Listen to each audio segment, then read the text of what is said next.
In the heart of Africa, a nation tears itself apart. The land of the Nile, of ancient civilizations, now echoes with gunfire.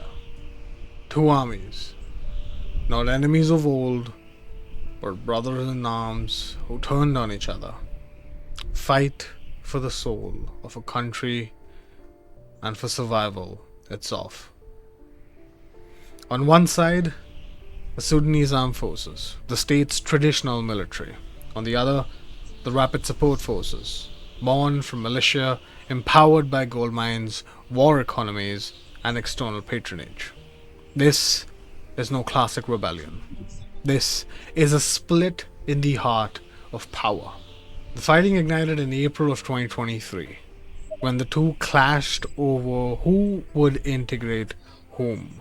Since then, Sudan has become two nations, the northeast held by the SAF and the west-south by the RSF. Key cities, ports, arteries of aid all caught in the crossfire. October 2025, the RSF captures El Fasher, the capital of North Darfur. For many, this was the moment hope died. Houses looted, people shot in the streets. Non-Arab communities vanish into the dust of displacement. And now, the RSF's eyes turn east, towards Kordofan, towards El Obeid, the gateway. As we speak, COP30 is underway. When we talk about climate, peace, and security, avenues like what's happening in Sudan cannot be ignored. We know for a fact that there are vested interests involved. We know for a fact that there are external forces involved. And we also know for a fact that when it comes to climate, peace, and security, there are more avenues that are in line with what's happening in Sudan than meets the eye. Famine spreads, food runs out, aid trucks stopped at checkpoints. Over 21 million Sudanese face severe hunger. Entire regions declare famine zones. Chronic drought now meets the war machinery, and the war machine is well equipped. Drones, surface-to-air missiles, weapons on par with full-scale theaters of war. The world tried, is what you'd hear. The US, the Arab states, pushed for a humanitarian truce. The RSF signed it in early November.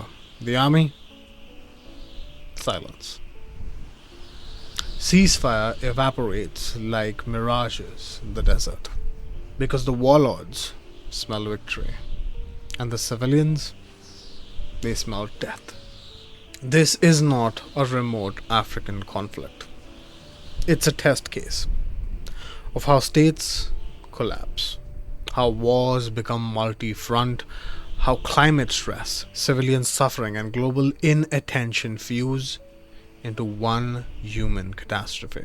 If you're someone who's deeply involved in global climate solutions, in sustainability practices, in leadership toolkits, managements, or if you're just a humanitarian, you must ask yourself, how does war interrupt education?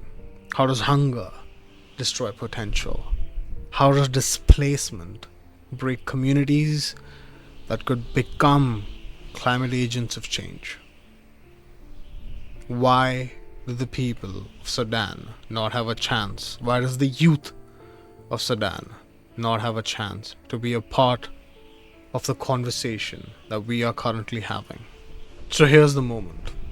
Not to wait for the UN to move, not to believe someone else will act, because today aid convoys are blocked. Tomorrow, the suffering will be frozen into memory. If you have a platform, use it. Educate, advocate, mobilize. Not just youth, not only for floods and drought, but for peace, for rebuilding, for humanity. Because when war defeats education, when hunger defeats leadership, the future of entire generations collapse. In Sudan, in Darfur, in Kordofan, lives hang in the balance. and so does the future of all who believe we must put our planet and our people first.